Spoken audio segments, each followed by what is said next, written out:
Hi hello welcome back to our channel. ఎలా ఉన్నారు? అందరూ బాగున్నారా? నేను కూడా చాలా చాలా బాగున్నాను. ఈరోజు రెసిపీ వచ్చేసి egg boondi curry. So egg boondi curry అంటే ఒక్కొక్కరు ఎగ్ ఒక్కొక్కలా పిలుస్తారు. ఒకరు ఎగ్ ఫ్రై అంటారు, ఒకరు ఎగ్ బూందీ అంటారు. సో ఎవరి ఇష్టం వాళ్ళది. తుక్కు ఎగ్ని మొత్తం స్మాష్ లాగా మొత్తం ఇట్లా కలుపుతూ బాగా చిన్న చిన్న ముక్కల్లా కలిపేసి వేయించేసుకున్నాం అనుకోండి, దాన్ని ఎగ్ బూందీ అంటాం మేమైతే. సో దానికోసం 4 ఉల్లిగడ్డలు, 3 పచ్చిమిర్చి, కొంచెం కరివేపాకు తీసుకున్నాను. సో క్వాంటిటీకి తగ్గట్టుగా ఏదైనా మనం తీసేసుకోవడమే. క్వాంటిటీ ఎక్కువ ఉందనుకోండి. ఎగ్స్ వచ్చేసి నేను ఇందులో మినిమం ఒక 6 ఎగ్స్ వేస్తాను, ఎందుకంటే మా ఇంట్లో 5 మెంబర్స్ ఉంటారు ఎప్పుడు చెప్పినట్లుగే. సో అందరి కోసం కనుక 5 కోడిగుడ్లు తీసుకుంటాను, 4 ఉల్లిపాయలు, 3 పచ్చిమిర్చి, కొంచెం కరివేపాకు. సో వీటన్నిటిని కూడా క్లీన్గా కట్ చేసేసుకోవాలి, కడుక్కొని శుభ్రంగా. సో ఇది వర్షాకాలం కనుక కాస్త సాల్ట్ వాటర్లో కడుక్కోవాలి. ఏదైనా కూడా క్లీన్గా కడుక్కొని మంచిగా చాప్ చేసేసుకొని సన్నగా పెట్టేసుకోవాలి. సో ఈ విధంగా మొత్తం ప్రతి ఉల్లిపాయని పొట్టు తీసేసుకొని నీట్గా 1 బై 1 కట్ చేసేసుకోవడమే.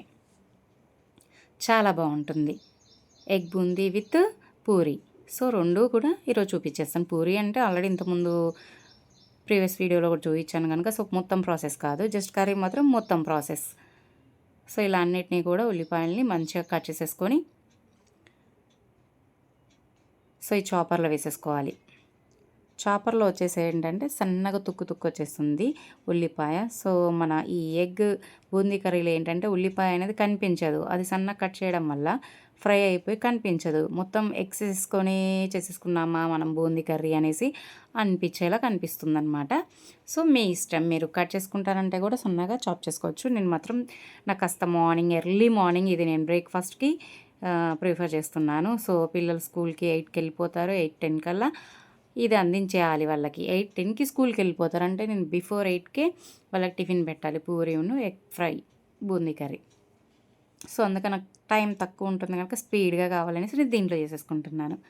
సో ఇలా అన్ని ఆనియన్స్ని నీట్గా శుభ్రంగా పొట్టు తీసి కడుక్కొని ఇలా ఇందులో వేసేసి తుక్కు చూసారుగా చిన్న పీస్ అలా కట్ చేసుకోవాలి. అలాగే మనం పక్కకు పెట్టేసుకున్న కరివేపాకు కూడా ఇందులో వేసేసుకుందాం. అలాగే పచ్చిమిర్చిని కూడా కట్ చేసేసుకొని ఇదే బౌల్లో వేసేసుకుందాం. మళ్ళీ ఇంకో బౌల్ ఎందుకంటే టైం వేస్ట్ కదా.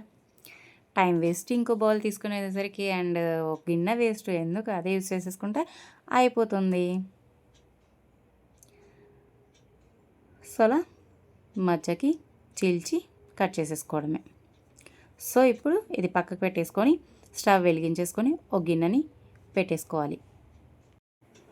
సో అదేవిధంగా మన గిన్నె వేడెక్కేదాకా ఉండాలి. యాజ్ యూజువల్ గిన్నె వేడెక్కింది అంటే ఆయిల్ వేసామంటే ఆయిల్ త్వరగా హీట్ అవుతుంది, లేదనుకో కాస్త టైం పడుతుంది. అందుకే కాస్త ఫస్టే గిన్నె వేడి చేసేసుకుంటే అయిపోతుంది. సో గిన్నె వేడెక్కాక మనకి కర్రీకి ఎంతైతే కావాలో అంత ఆయిల్ వేసేసుకోవడమేనండి. దీంట్లో కొలతలు ఏముంది, కొలతల ప్రకారం ఎగ్జాక్ట్గా చెప్పాలంటే 100 గ్రాములు. సో అలా కాకుండా మన కర్రీకి తగ్గట్లుగా మనం వేసేసుకుంటే అయిపోతుంది. సో ఆయిల్ హీట్ ఎక్కింది. ఆయిల్ హీట్ ఎక్కాక ఏదైతే సన్నగా చాప్ చేసుకొని పెట్టేసుకున్నామో ఆ ఉల్లిపాయలు, పచ్చిమిర్చి, కరివేపాకుని ఈ ఆయిల్లో వేసేసుకోవాలి. సో వీటిని మంచిగా అంటే నేనైతే హై ఫ్లేమ్లోనే చేస్తాను, ఎందుకంటే చక టైంకి అన్నీ అందించాలి, పిల్లలకి స్కూల్కి పంపించాలి కనుక. సో స్పీడ్గా చేయాలి కనుక ఎక్కువ మంటే పెడతాను. మీరు మీడియంలో కూడా పెట్టుకొని చేసుకోవచ్చు. పక్షుల సౌండ్ చూడండి ఎంత బాగా వస్తాయో మీకు వినిపిస్తే కనుక.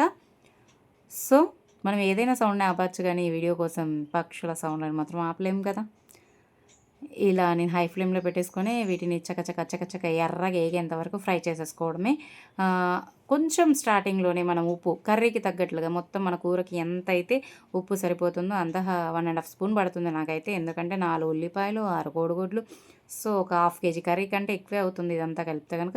1.5 స్పూన్ సాల్ట్ అండ్ అలాగే సగం చెంచాడు పసుపు వేసేసుకున్నాను. ఫస్టే వేసేసుకుంటాను, నాకు ఫ్రై అయిందో లేదో తెలుస్తుంది, మీకు కూడా తెలుస్తుంది. రెడ్గా అవుతుంది, ఎల్లో వేసినా కానీ మనకి రెడ్డిష్లో వచ్చేస్తుంది. ఉల్లిపాయ ఎగితే తెలియదు అనేది ఏమీ లేదు. తెలియదు అనుకున్న వాళ్ళు లాస్ట్లో వేసుకోండి, ఉల్లిపాయ మొత్తం బాగా ఫ్రై అయ్యాక.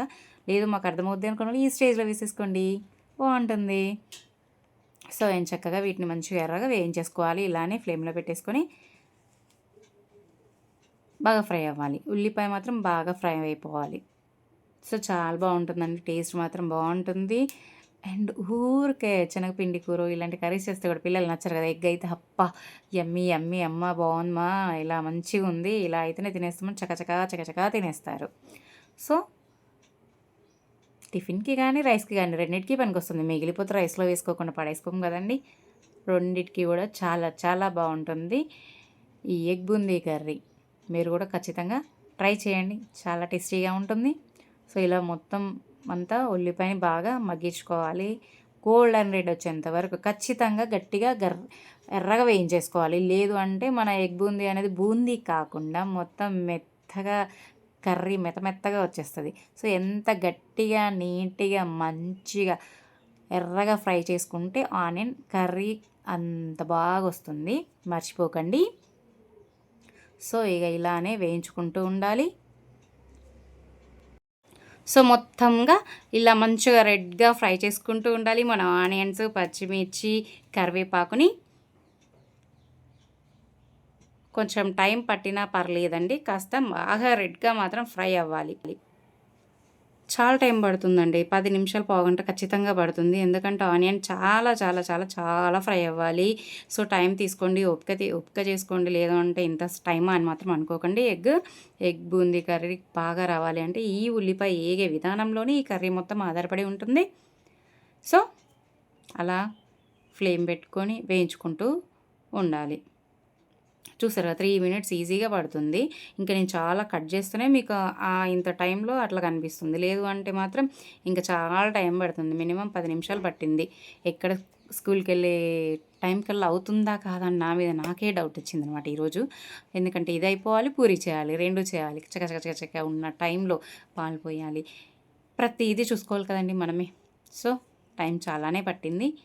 సో ఏం కాదు, ఓకే చేసేయాలి కదా, వాళ్ళు కడుపు నిండా తినడమే కదా మనకు కావాల్సింది పిల్లలు. సో కొంచెం టైం చూసుకొని కాస్త గబగబా చేసేసుకోవాలి. ఇలా మొత్తం అంతా కూడా మనది ఫ్రై అయిపోవాలి.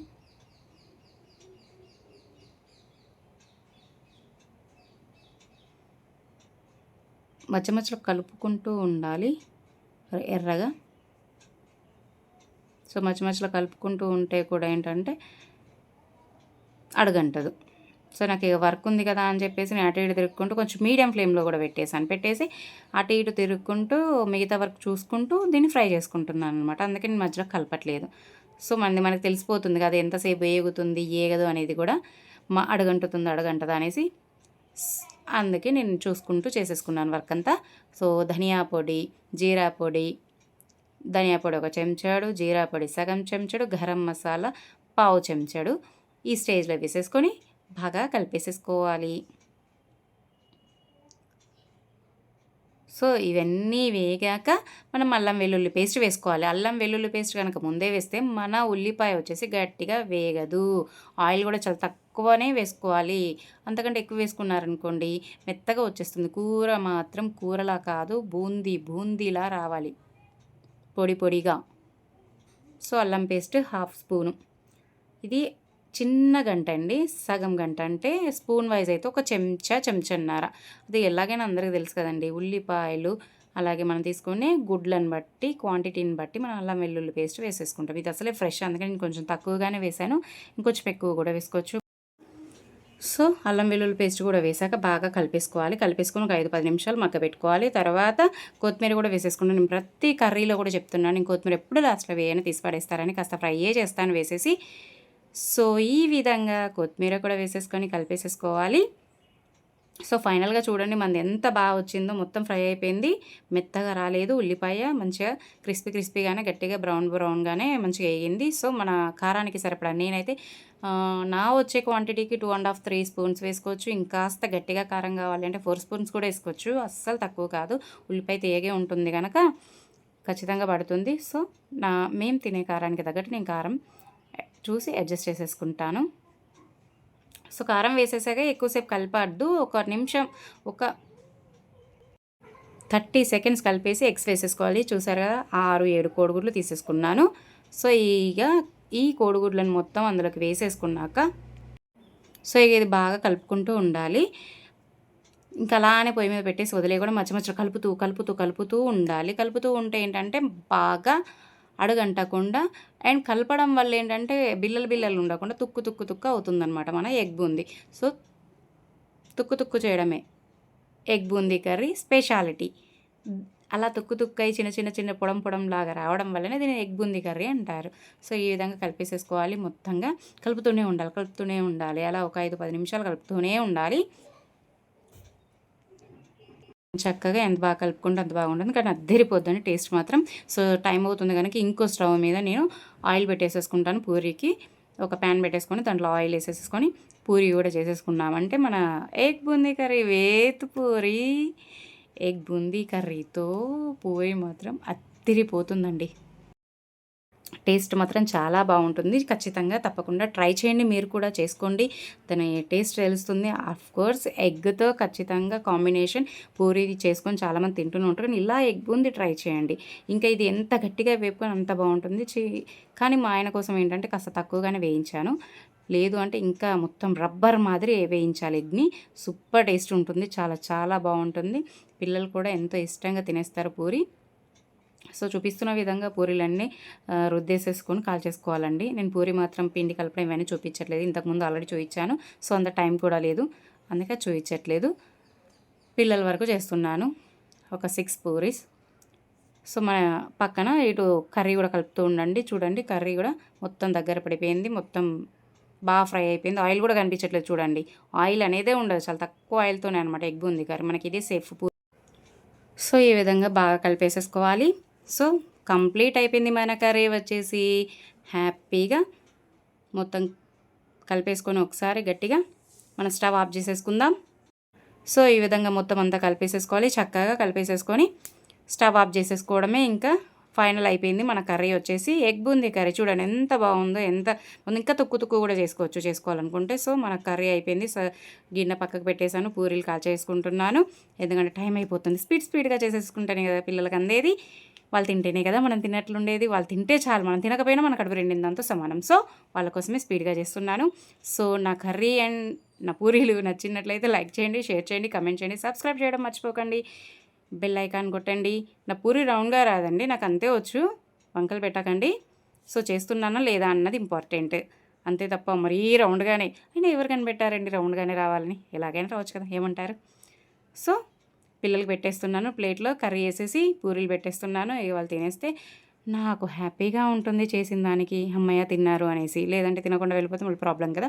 సో తప్పకుండా ట్రై చేయండి, మీరు కూడా చేసుకొని తినండి. సబ్స్క్రైబ్.